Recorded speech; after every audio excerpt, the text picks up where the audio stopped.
Greetings and salutations. Today, I'm going to do something real, but not real.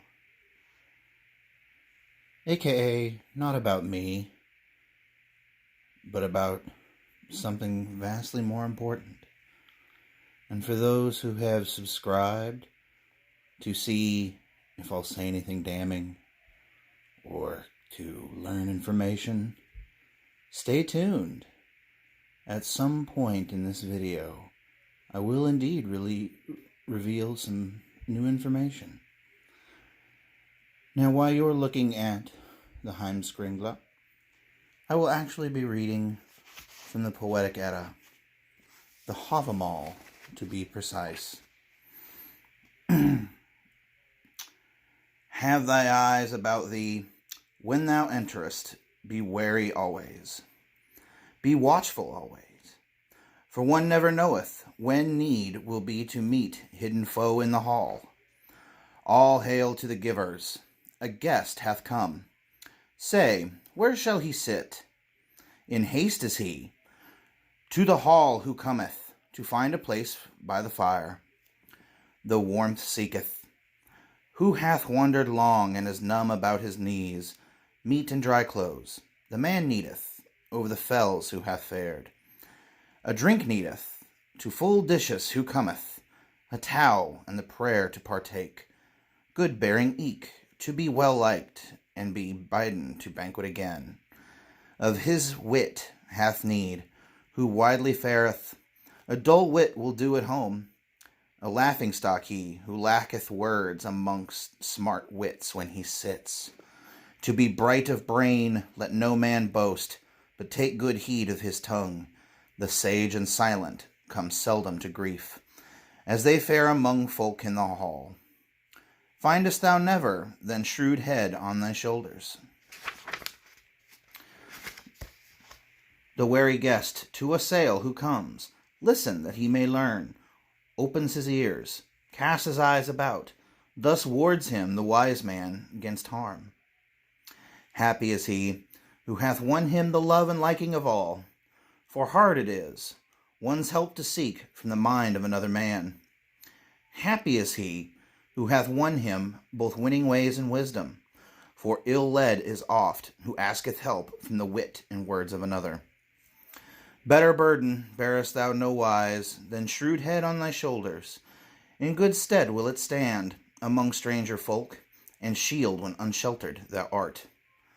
Better burden bearest thou no wise than shrewd head on thy shoulders, but with worser food farest thou never than in overmuch of mead.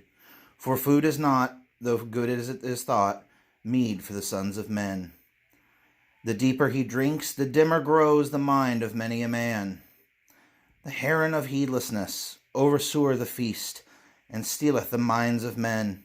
With that fowl's feathers fettered I was, when I was Gunnloth's guest. Drunk I became, dead drunk, forsooth, when I was with wise Fjalar. That bout is best, from which hack fetcheth each man his mind full clear. Let a king's offspring be sparing in words, and bold in battle.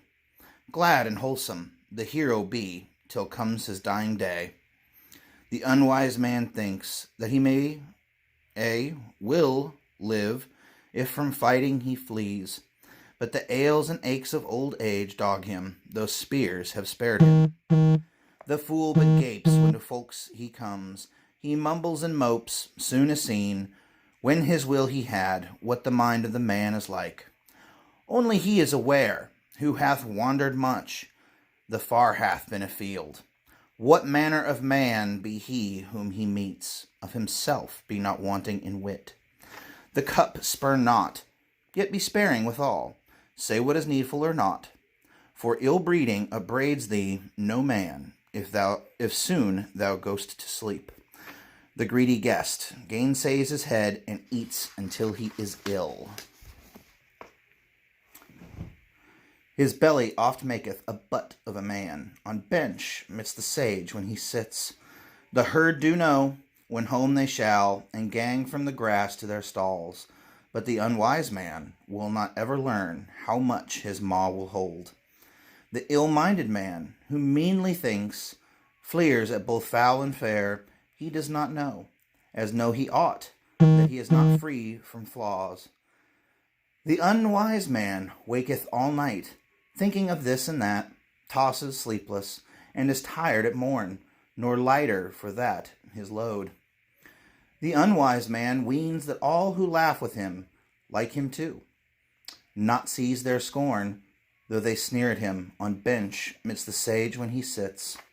The unwise man weens that all that laugh with him like him too, but then he finds, when to the thing he comes, few spokesmen to speed his cause. The unwise man weens he knows all, if from harm he is far at home, but he knows not ever what answer to make when others ask him aught. The unwise man, among others who come, let him be sparing of speech, for no one knows that naught is in him, but he who opened his mouth too much. And with that, we'll pause and end this video to start another video momentarily on the rest of the Havamal. And again, I was not joshing. I will make an announcement at some point in one of these videos through the reading of the Havamal. Thank you, and goodbye for now.